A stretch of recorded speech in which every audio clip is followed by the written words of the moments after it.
Hello नमस्कार दोस्तों, स्वागत है आपके अपने यूट्यूब चैनल जे झारखंड लाइव्स में।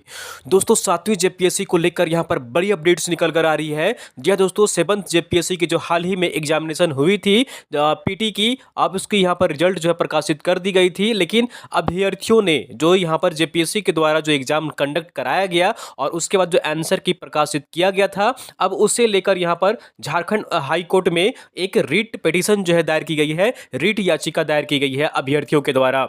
और ये जो रिट पिटीशन दायर की गई है वो झारखंड के अभ्यर्थियों के द्वारा दायर की गई है। और ये जो क्वेश्चंस हैं, बुकलेट कोड जो है वो सी है। और इसके जो जीएस पेपर 1 के, ठीक है, जीएस पेपर 1 के 3 प्रश्न हैं और जीएस पेपर 2 के एक प्रश्न इसमें शामिल है। तो इन 4 क्वेश्चनों के लिए रिट या पिटीशन यहाँ पर दायर की गई है और मांग की गई है कि एक कमेटी का, उच्च स्तरीय कमेटी का गठन किया जाए और जो कमेटी होगी वो इन प्रश्नों की सत्यता की जांच करेगी। ये प्रश्न के उत्तर जो है वो सही है या फिर गलत है, इसकी जांच करें। और इसके लिए जो है यहाँ पर रिट पिटीशन जो है वो दायर कर दी गई है झारखंड उच्च न्यायालय में, झारखंड हाई कोर्ट में। उनकी मांग है कि इन क्वेश्चनों के जो जेपीएससी ने उत्तर दिए हैं वो गलत है, इसलिए इन प्रश्नों का सबसे पहले सही आंसर जारी होना चाहिए, प्रकाशित होनी चाहिए, इसकी जांच होनी चाहिए सत्यता की। ठीक है, तो यहां पर देख लीजिए, हम लोग प्रमाण के साथ बात कर रहे हैं कि झारखंड उच्च न्यायालय में यहां पर देख लीजिए कि रिट पिटीशन जो है वो दायर की गई है।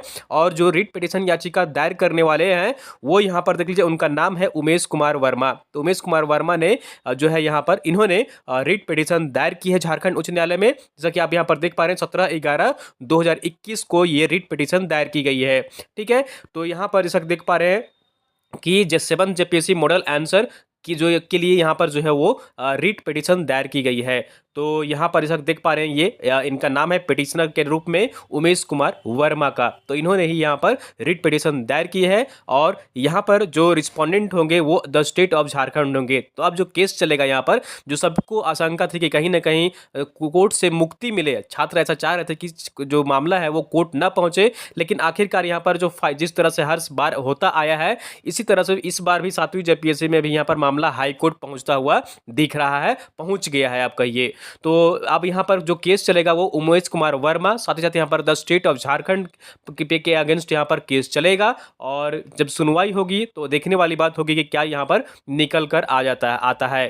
तो रिट जो पिटीशन दायर की गई है वो उमेश कुमार वर्मा द्वारा यहाँ पर रिट पिटीशन दायर की गई है। जी, बुकलेट कोड जो है यहाँ पर उन्होंने जो शो किया है अपना, वो बुकलेट कोड सी है और उसमें जीएस पेपर 1 के क्वेश्चन नंबर कौन कौन यहाँ पर उन्होंने ये याचिका दायर की है, मेंशन किया है, वो देख लीजिए। तो बुकलेट कोड सी है उनका और क्वेश्चन नंबर जीएस पेपर 1 का, पेपर 1 का जो क्वेश्चन नंबर है 57 है, 87 है और 29 नंबर क्वेश्चन है। ये जीएस पेपर 1 से 3 क्वेश्चंस के अगेंस्ट उन्होंने याचिका दायर की है। और दूसरा जो यहाँ पर पेपर है, जीएस पेपर 2 है, उसमें से क्वेश्चन नंबर 28 जो है वो, उसके लिए यहाँ पर इन्होंने याचिका दायर की है। और उन्होंने मांग की है कि इन सभी प्रश्नों के, ये जो 4 प्रश्न है यहाँ पर, उनकी जो सत्यता है उसकी जांच की जाए। ठीक है, तो और इस पर जो है कमेटी गठन किया जाए और एक यहाँ पर कमेटी गठन होने के बाद इसकी जो सत्यता है, प्रामाणिकता है, उसकी जांच की जाए, क्या इसका सही आंसर जेपीएससी ने जारी किया है। तो ये यहाँ पर बड़ी अपडेट से निकल कर आ रही है कि 7वीं जेपीएससी को लेकर रिट पिटीशन जो है वो यहाँ पर दायर कर हो गई है। ठीक है, तो यहाँ पर अब इसके बाद जो छात्र जो आंदोलन कर रहे हैं राज्य भर में, तो उनके द्वारा भी अब यहाँ पर तैयारी हो रही है कि जो रिजल्ट में अनियमितता को लेकर यहाँ पर वो उच्च न्यायालय का रुख कर सकते हैं। तो यहाँ पर ये देखने वाली बात होगी, जो अभ्यर्थी आंदोलन कर रहे हैं वो 23 नवंबर तक, जेपीएससी ने कहा है कि उनकी बातों को सुना जाएगा, देखा जाएगा, समझा जाएगा। अगर सत्यता की जो इन्होंने सबूत पेश किए हैं और सबूत पेश करने के बाद कहा गया है कि अगर ये इसमें सही पाया जाता है तो आपके जो बात है वो मानी जाएगी, अन्यथा जो है वो आगे की जो प्रोसेस होगी वो हम लोग देखेंगे। तो फिलहाल 23 तारीख तक जेपीएससी के द्वारा जो समय दिया गया है, अभ्यर्थियों को इंतजार करने के लिए कहा गया है। और उसके बाद देखना होगा कि वहाँ पर क्या बात निकल कर आती है। और उसके बाद यहाँ पर हो सकता है कि जो अभ्यर्थी आंदोलनरत हैं वो कहीं ना कहीं झारखंड उच्च न्यायालय की ओर रुख करेंगे।